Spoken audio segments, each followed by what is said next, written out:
نحمده ونصلي على رسوله الكريم اما بعد فاعوذ بالله من الشيطان الرجيم بسم الله الرحمن الرحيم رب اشرح لي صدري ويسر لي امري واحلل عقدة من لساني يفقهوا قولي وقالت طائفة اور کہا ایک گروہ نے من اہل الکتاب اہل کتاب میں سے ایک گروہ کون؟ اشارہ ہے علماء یہود کی طرف، کعب بن اشرف اور زیف بن مالک کی طرف، احبار یہود۔ طائفہ کہتے ہیں کسی دین یا مذہب پر جمع ہونے والے، یعنی ایک ہی تھنکنگ کے لوگ۔ اہل کتاب کا ایک گروہ یعنی ان کے علماء و احبار کہتے ہیں، کس کو کہتے ہیں؟ اپنے شاگردوں کو، اپنے فالوورز کو کیا کہتے ہیں؟ آمنو، مان لو، مان لو۔ کس چیز کو؟ بالذی، اس چیز کو، انزلہ جو اتاری گئی، کس پر؟ علی الذین آمنو، ایمان والوں پر۔ وہ کیا چیز تھی؟ حضور صلی اللہ علیہ وسلم کی نبوت اور قرآن، یعنی اسلام مراد ہے، یعنی اسلام کا اظہار کر لو۔ کب؟ وجہ النہاری، دن کے پہلے حصے میں، یعنی صبح سویرے۔ وکفروا، اور کفر کرو، آخرہ، دن کے آخری حصے میں، اور وہ کیا ہے؟ شام۔ یعنی صبح کے وقت مسلمان بن جاؤ، جاؤ حضور کے پاس اور کہو کہ ہم مسلمان ہونا چاہتے ہیں، اپنا اسلام ڈکلیئر کرو، اور شام کو پھر جاؤ اور کہو کہ ہم تو مسلمان نہیں رہنا چاہتے، کافر ہو جاؤ۔ یہ چال کیوں چلو؟ یہ ایک چال تھی، ایک سازش تھی، ایک کھیل تھا۔ یہ کھیل کس لیے؟ لعلہم، شاید کہ وہ بھی، وہ کون؟ مسلمان، کیا کریں؟ یرجعون، پلٹ آئیں، واپس ہو جائیں، مرتد ہو جائیں۔ یہ اسلام کو سبوتاج کرنے کی ایک سازش تھی کہ اہل کتاب کے کچھ لوگ اسلام قبول کریں اور پھر کافر ہو جائیں، تاکہ دوسرے لوگ بھی بددل ہو جائیں کہ یہ کیسا اسلام ہے؟ اگر اہل کتاب اس پہ سیٹسفائی نہیں ہوئے تو کیا ہے؟ باقی لوگ کیسے سیٹسفائی ہو سکتے ہیں؟ کیونکہ اہل کتاب تو کتاب والے تھے، وحی، دین، شریعت، علم، ہر چیز جانتے تھے، اور جاننے کے باوجود اگر انہوں نے اسلام کو جا کے دیکھا، پرکھا، جانچا اور پھر چھوڑ دیا تو اس کا مطلب ہے اسلام میں کوئی خوبی نہیں۔ اس سے دوسرے لوگ جو اسلام کی طرف اٹریکٹ ہو رہے ہیں وہ بھی کیا کریں گے؟ اسلام سے بدظن ہو جائیں گے، اسلام کو چھوڑ دیں گے۔ کیونکہ عموماً لوگوں کی نفسیات یہ ہوتی ہے کہ وہ کام کرنے لگتے جو لوگ کر رہے ہوتے ہیں۔ اچھا آپ دیکھیں کہ آپ اگر اپنی زندگی پر غور کریں تو آپ نے اپنا کوئی بھی فیلڈ کیوں سلیکٹ کیا اپنے لیے؟ عموماً بچپن سے آپ دیکھیں، کوئی اسکول سلیکٹ کرنا ہے، کوئی کورس پڑھنا ہے، کسی چیز میں داخلہ لینا ہے۔ آج بہت سی لڑکیوں کو پوچھا جائے کیا کرے، کمپیوٹر کورس کر رہے ہیں۔ کس لیے کر رہے ہیں یہ کوئی پتہ نہیں، کتنا آیا ہے اس کی بھی کوئی نہیں فکر۔ حالانکہ کمپیوٹر کسی کورس کے بغیر بھی چلایا جا سکتا ہے۔ میں نے آج سے 10 سال پہلے اپنا تھیسس خود ٹائپ کیا تھا اور سارا کام کیا تھا اور بغیر کوئی کورس کیا تھا۔ آپ مشین کے آگے بیٹھ جائیں اور وہ آپ کو خود ہی بتاتی جائے گی کہ آپ نے کیا کرنا ہے۔ اور اس میں کیا ہے کہ جب ضرورت پڑتی ہے تو ضرورت کے لیے انسان خود ہی راہیں ڈھونڈ لیتا ہے۔ میں نہیں کہتی کہ نہیں کرنا چاہیے کمپیوٹر کورس، ضرور کریں، لیکن ذرا سوچے تو صحیح، یعنی کیا واقعی آپ کو ضرورت ہے؟ یہ کس حد تک ضرورت ہے؟ یہ کتنی ضرورت ہے؟ عموماً لوگ ایک بھیڑ چال کے طور پر، چونکہ باقی میری ہم عمر لڑکیاں یہ کورس کر رہی لہٰذا میں بھی چل رہی ہوں، وہی کر رہی ہوں۔ کوئی کٹنگ سوئنگ کا کر رہا ہے تو ادھر چل پڑا، کوئی کوکنگ کا کر رہا ہے تو ادھر چل پڑا۔ یعنی عموماً بیٹھے بیٹھے ہمارے آئیڈیاز کیا ہوتے ہیں، ہم کس چیز کو فالو کر رہے ہوتے ہیں جس کو لوگ فالو کر رہے، اور کس چیز کو چھوڑ رہے ہوتے ہیں جس کو لوگ چھوڑ دیتے۔ اب آپ دیکھیں کہ کپڑوں کے بدلتے ڈیزائن جو ہے، پائنچوں کا کھلا اور تنگ ہونا جو ہے، بہت سے لوگ آپ کو نظر آئیں جو بہت تنگ بھچے ہوئے پائنچے پہنے، اگر آپ یہ نہیں سوچیں گے کہ اس کا فائدہ یا نقصان کیا، آپ دیکھیں گے اچھا فلانے نے پہنے چلو میں بھی پہن لوں، انہوں نے چھوڑ دیے کھلے ہم بھی چھوڑ دیتے۔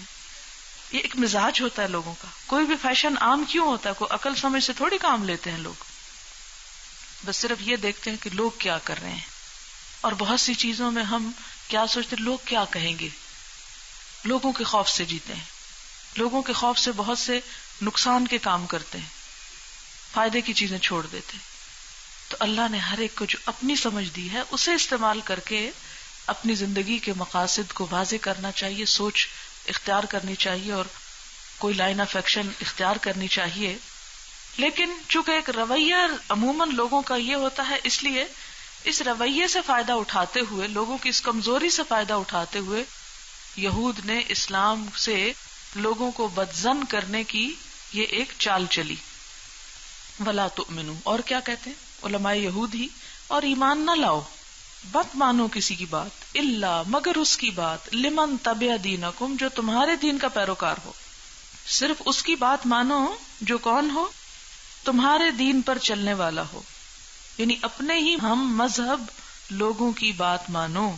اب بیچ میں ہے قل ان الہدی ھدی اللہ، اس کے دونوں طرف چھوٹی چھوٹی ڈیش ڈال دے، یہ ہے جملہ معترضہ، یعنی انٹرپٹ کیا گیا بیچ میں، ابھی بات آگے بھی چلے گی، علماء یہود کی بات آگے چلے گی، یہ بیچ میں اللہ تعالیٰ کا فرمان ہے قل ان الہدی ھدی اللہ۔ یہ سمجھتے ہیں کہ دین بس وہ ہے جس پر یہ ہے، حق پر ان کا گروہ ہے، نہیں، حق کی علامت تو کیا ہے کہ وہ اللہ کی طرف سے آیا ہو، نہ کہ کسی خاص گروہ کی طرف سے۔ آج ہمارے ہاں حق کی پہچان کیا ہے؟ ذرا سوچے تھوڑی دیر کے لیے، سچا کون ہے آپ کے نزدیک؟ آپ کس کو سچا سمجھتے ہیں؟ جس طریقے پر آپ خود ہیں، یا جو آپ کا گروہ یا مسلک یا مذہب یا پارٹی یا فرقہ، تو یہ بات جو ہے درست نہیں۔ آپ کے اندر بھی یہ چیز قطعاً نہ ہے، اچھا الہدا سے ہے تو ٹھیک ہے، اور نہیں تو چاہے کوئی کتنا ہی اچھا، نہیں، ساری اچھائی یہاں نہیں ہے، اچھائی بہت سے لوگوں کے پاس، اور حق کا معیار یہ نہیں کہ کون کس گروہ سے ہے، حق کا معیار کیا ہے؟ ان الہدی ھدی اللہ، اللہ کی رہنمائی جو اللہ کی کتاب سے ملے، جو اللہ کے رسول کے ذریعے ملے۔ ہمیں کسی بھی مسئلے کا جب حل پوچھنا ہو تو کیا کہنا چاہیے کہ اس کے بارے میں قرآن اور سنت کا حکم کیا ہے۔ جب بھی آپ کسی سے کوئی فتویٰ لیں، مسئلہ پوچھیں، تو سوال یوں ہونا چاہیے کہ اللہ اور اس کے رسول نے کیا فرمایا ہے، ان کا حکم کیا ہے۔ اب آپ دیکھیں کہ یہ انہیں بیچ میں کیا کیا گیا، ایک طرح سے جھنجھوڑا گیا کہ تم کہہ رہے ہو کہ مت مانو کسی کی بات مگر وہ جو تمہارے دین، تمہارے مسلک، تمہارے عقیدے، تمہارے طریقے پر ہو۔ نہیں، یہ تو حق کو پہچاننے کا معیار نہیں ہے۔ یہ کون تعلیم دے رہا تھا؟ یہودی علماء۔ کس کو؟ اپنے فالوورز کو۔ کیا؟ کہ مت مانو کسی کی بات مگر اس کی جو تمہارے طریقے پر ہو۔ اللہ تعالیٰ فوراً بیچ میں فرماتے قل ان الہدی ھدی اللہ، کہ ہدایت کیا ہے؟ دراصل اللہ کی ہدایت ہے۔ اچھا، جب یہ ادارہ کھولا تھا ہم نے الہدیٰ، تو بہت دنوں تک میں اس کا نام سوچتی تھی، میں کاغذ قلم پکڑ کے بیٹھ جاتی تھی، کبھی کچھ لکھتی کبھی کچھ لکھتی، وہ کاغذ بھی شاید میں نے کہیں رکھے ہوئے ہیں، لیکن مجھے کچھ جچتا نہیں تھا، کچھ نگاہوں میں نہیں آتا تھا کہ کوئی ایسا نام ہو جو نہ تو کسی انسان کے نام پر ہو، نہ کسی گروہ یا جماعت کے نام پر ہو۔ میں لفظ جماعت یا پارٹی وہ بھی نہیں رکھنا چاہتی تھی ساتھ، کیونکہ جب وہ لفظ ساتھ رکھ لیا جاتا تو خود بخود اس میں انوالومنٹ ہو جاتا، تو میرا دل یہ چاہتا تھا کہ وہ لفظ ہو جس کا براہ راست تعلق قرآن اور سنت سے ہو۔ کئی دن لگ گئے اس سوچ میں، سوچتے سوچتے میں دھوپ میں لیٹ گئی، اور سردی کا موسم تھا، آسمان پہ دیکھتی رہی، یکایک میرے ذہن میں یہ لفظ اسٹرائک کیا، الہدیٰ، اور فوراً اٹھی اور جا کے میں نے کاپی پر اسے لکھ لیا کہ میں بھول نہ جاؤں کہیں۔ بالکل جیسے ایک الہامی طور پر یہ نام آتا ہے ذہن میں، کوئی آگے پیچھے کچھ نہیں تھا، نتھنگ۔ پھر میں نے اس کو قرآن پاک کی مختلف آیتوں میں دیکھا کہ کس طرح انٹرپریٹ کیا گیا ہے، اور جو آیت کھولی اس میں اس کی نسبت جو تھی وہ اللہ تعالیٰ ہی کی طرف تھی، کہ یہ کسی انسان کا نہیں، نہ میرا ہے نہ کسی اور کا، اور نہ ہی میں یہ چاہوں گی کہ کوئی ایسا ٹرینڈ سیٹ ہو کہ جس میں آپ لوگ اسے ایک ایسی گروہ بندی یا ایسی دراڑ مسلمانوں کے درمیان پیدا کر دیں کہ یہ بس صرف اس خاص اس کا ہے۔ جیسے عموماً ہمارے ہوتا ہے نا کہ اگر کوئی اور مسجد میں آ جائے تو مسجد دھونے لگ جاتے ہیں، یا فلاں مذہب یا خیال یا سوچ یا فرقے کا شخص یہاں نہیں، یہ سب کے لیے، سب فرقوں کے لیے، سب مذہبوں کے لیے، سب مسلکوں کے لیے، کوئی بھی یہاں آئے، مسلمان آئے، غیر مسلم آئے، جس کا بھی دل چاہتا ہے آ کے بیٹھے، اور اگر ہم کہیں پر غلط ہیں تو ہمیں بتائے، اور ہم ہر عالم سے اور ہر اچھے انسان سے فائدہ اٹھائیں گے. اسی لیے کتابوں کی سلیکشن میں بھی یہ بات ہوتی ہے کہ ہر مکتبہ فکر کی جو اچھی سلیکشن ہو، جو اچھی بات ہو، جو واقعی انسان کو انسان بنانے والی اور اس کو اللہ سے جوڑنے والی ہو، موسٹ ویلکم. کیونکہ حکمت جو ہے وہ صرف کسی ایک فرد کے پاس نہیں ہے.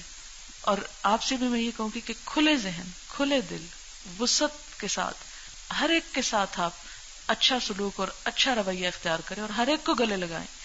یہ مت سوچیں کہ یہ چونکہ فلانی پارٹی کا ہے اس لیے اس کا اور ہمارا تو بڑا اختلاف ہے. نہیں، اختلافات کو کم کر کے اللہ کی رسی کو مضبوطی سے پکڑ لیں. یہ یہود کے علماء کون تھے؟ علماء سو تھے، بدترین عالم تھے کہ جو لوگوں کے اندر اختلافات کو ہوا دیتے تھے، تعصبات پیدا کرتے تھے. اور یہی تعصب ہوتا ہے نا کہ صرف اس کی بات مانو جو تمہارا اپنا ہے اور دوسرے کی سنو بھی نہ. اور یہ کس لیے کہ ان یؤتی احد مثل ما اوتیتم، کہ دیا گیا کوئی ایک اس جیسا جیسے تم دیے گئے. یعنی اس کا مطلب کیا ہے کہ جو علم تمہیں ملا، جو فضل، جو وحی اور شریعت اور جو دین تمہارے پاس ہے وہ کسی اور کے پاس نہیں. ایک فخر کا شکار تھے. ان یؤتی احد مثل ما اوتیتم، کہ دیا جائے کوئی ایک مانند اس کے جو تم دیے گئے. یعنی کیوں اپنے دین کی پیروی کرنے والوں کی بات مانو؟ کیونکہ جو کچھ تمہیں ملا ہے وہ کسی اور کے پاس نہیں. او یحاجوکم عند ربکم، یا یہ مت سوچو کہ تمہارے علاوہ کوئی اور بھی حق پر ہو سکتا ہے جو تمہارے خلاف اللہ کے نزدیک حجت قائم کرے اور تمہیں غلط ٹھہرائے، غلط قرار دے. او یحاجوکم، یا وہ جھگڑا کرے تم سے عند ربکم، تمہارے رب کے پاس جا کر. کیونکہ حق سارا تمہارے پاس ہی ہے، اس لیے کسی اور کی طرف دیکھنے کی ضرورت ہی نہیں ہے. کوئی تمہیں اللہ کے ہاں جا کے چیلنج نہیں کر سکتا. بے خوف ہو کر صرف اپنے دین پہ قائم رہو. قل ان الفضل بید اللہ، آپ کہہ دیجئے کہ فضل تو اللہ کے ہاتھ میں ہے. یؤتیہ من یشاء، دیتا ہے اسے جس کو چاہتا ہے. واللہ واسع علیم، اور اللہ وسعت والا ہے، علم والا ہے. وسعت والا کہ اس نے اپنے فضل اور بھلائی اور خیر کس کو دیا ہے؟ محمد صلی اللہ علیہ وسلم کو بھی دیا ہے. وہ سارے کا سارا صرف تمہارے اندر نہیں جمع کر دیا، صرف یہود کے پاس نہیں رکھ دیا. اچھا، اس کی تفسیر ایک اور طرح سے بھی ہوتی ہے. ایک تفسیر تو یہ سمجھ میں آ گئی آپ کو. علماء کیا کہتے تھے؟ صرف اس کی بات مانو جو تمہارے دین کی پیروی کرتا ہے. اور بیچ میں یہ جو دو ڈیشز کے درمیان جملہ میں نے لکھوایا، یہ کیا ہے؟ جملہ معترضہ. یہ اللہ تعالیٰ نے بیچ میں فوراً ان کو پکڑا. یہ غلط کہتے ہو تم کہ صرف وہی ہدایت پر ہے جو تمہارے دین پر ہے. ہدایت تو دراصل اللہ کی ہدایت ہوتی ہے، اللہ کی رہنمائی ہوتی ہے. اور پھر آگے ان یؤتی کس کا قول ہو گیا؟ پھر علماء یہودی کا قول ہوا. وہ اپنی جسٹیفیکیشن یہ دیتے تھے کہ کیوں اپنی بات مانو، کہ تم جیسا علم تو کسی اور کے پاس ہے ہی نہیں. یعنی تم جیسا علم کسی اور کو نہیں دیا گیا، یا کوئی اور تمہارے خلاف جا کے اللہ کے پاس جھگڑا نہیں کر سکتا کیونکہ سارا حق تمہارے پاس ہے. اللہ تعالیٰ نے اس کا جواب دیا، نہیں، قل ان الفضل بید اللہ یؤتیہ من یشاء واللہ واسع علیم. دوسری طرح کی تفسیر وہ کیا ہے؟ علماء یہود کہتے ہیں کہ نہ ایمان لاؤ مگر اس شخص پر جو تمہارے دین کا پیروکار ہو. فرمایا کہ نہیں، ہدایت تو وہی ہے جو اللہ کی ہدایت ہے. اور یہ بات تم اس لیے کہتے ہو، یہاں حذف ہوگی یہ بات، یہ ایڈ کرنی پڑے گی. یہ بات تم اس لیے کہتے ہو کہ تم حسد کا شکار ہو کہ کسی اور کو وہ مل نہیں سکتا جو تمہیں دیا گیا ہے، یا تمہیں یہ ڈر ہے کہ دوسرے لوگ اگر تم ان کی بات مان جاؤ گے تو پھر تم نے جو حق چھپا رکھا ہے اس کا پردہ فاش ہو جائے گا اور لوگ تمہارے خلاف اس کو استعمال کریں گے رب کے پاس جا کر. اور انہیں کہہ دو کہ فضل تو اللہ کے ہاتھ میں ہے، جسے چاہتا ہے عنایت کرتا ہے، اور اللہ وسعت والا ہے، علم والا ہے. یختص برحمتہ من یشاء، خاص کرتا ہے اپنی رحمت کے ساتھ جس کو وہ چاہتا ہے. واللہ ذو الفضل العظیم، اور اللہ بڑے فضل والا ہے.